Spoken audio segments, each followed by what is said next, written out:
Hello friends, आप सभी का राय कोचिंग सेंटर में हार्दिक हार्दिक अभिनंदन है। आज हम West Bengal model activity class 8 के इन्वायरमेंट साइंस का क्वेश्चन सॉल्व करने जा रहे हैं। अतः दोस्तों, अगर आप हमारे चैनल पर नए हैं तो कृपया राय कोचिंग सेंटर को सब्सक्राइब, लाइक एंड शेयर करें तथा बेल के आइकन को क्लिक करें ताकि कोई भी नोटिफिकेशन आप तक शीघ्र पहुँच सके। चलिए देखते हैं, बिन देर किए। ज़मीन से 6 फुट से एक कॉपी या एक पेज एवं एक सिक्के को एक साथ छोड़ने पर कौन सबसे पहले ज़मीन पर गिरेगा, ऐसा क्यों हुआ, व्याख्या कीजिए। पहला क्वेश्चन का आंसर देख सकते हैं आप लोग।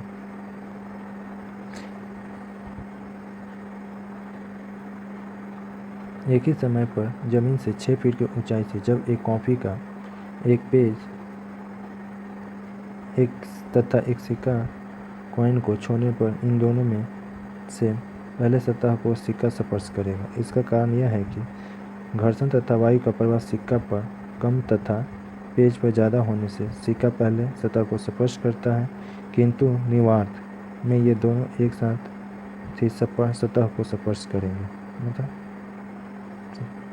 दूसरा क्वेश्चन, शीतकाल के समय प्लास्टिक के कंघी से सूखे हुए बाल झाड़ने पर वह कंघी कागज के टुकड़े को अपनी तरफ आकर्षित करता है, क्यों?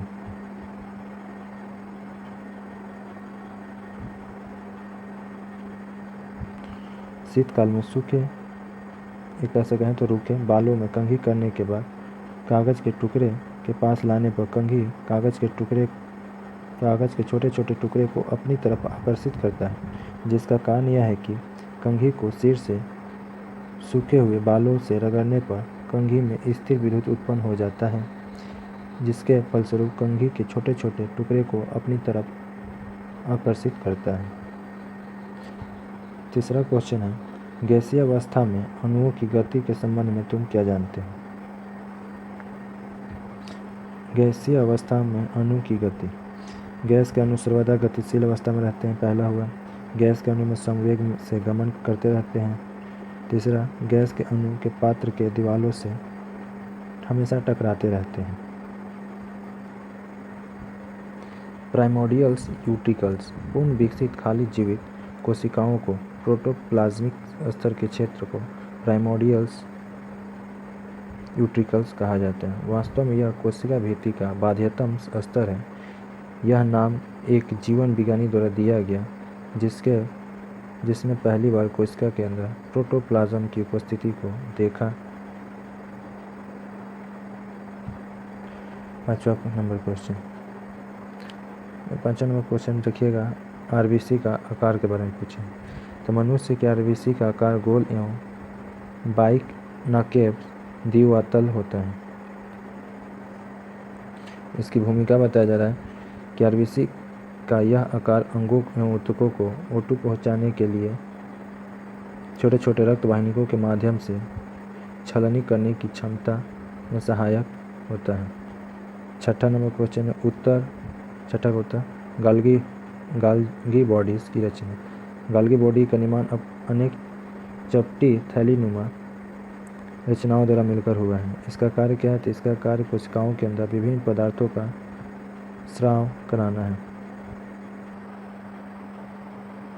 हेलो फ्रेंड्स, आप दूसरा पार्ट परिवेश और विज्ञान का देखने जा रहे हैं, जिसमें पहला क्वेश्चन है, पारा का घनत्व 13.6 ग्राम क्यूबिक सेंटीमीटर होने पर 5 लीटर पारे का भार कितना किलोग्राम होगा।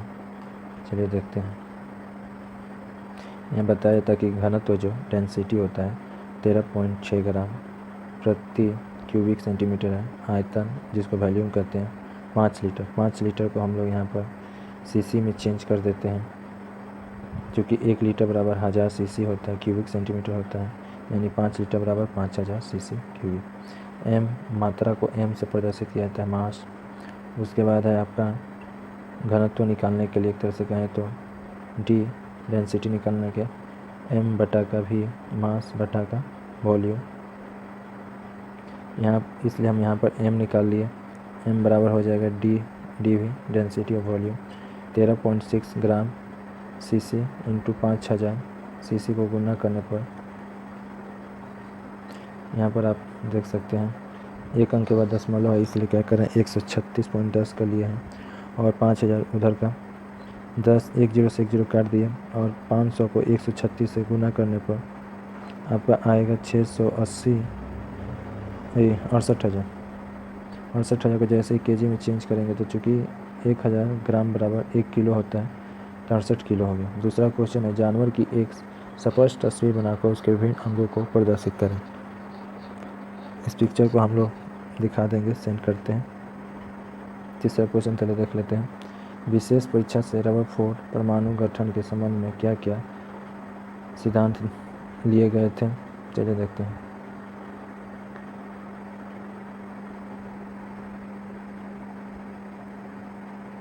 तो रदरफोर्ड परमाणु गठन के संबंध में लिए गए सिद्धांत निम्न हैं।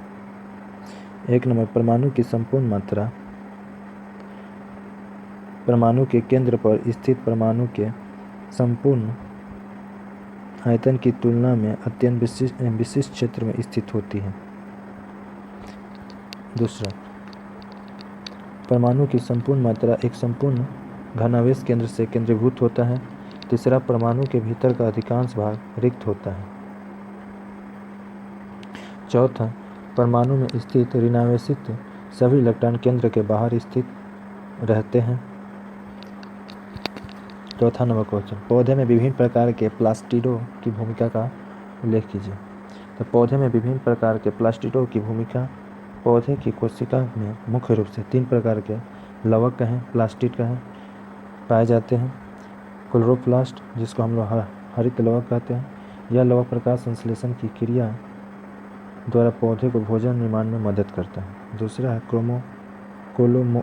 कोलोमोप्लास्ट, वर्णी लवक, यह रंगीन लवक पुष्प के दलों तथा फलों में रंग देता है। ल्यूकोप्लास्ट, जिसको अवर्णी लवक कहते हैं, यह लवक स्टार्च, वसा तथा प्रोटीन को संचित करता है। Thank you for watching my video. Love you guys. Please subscribe my channels and like. Bye. See you.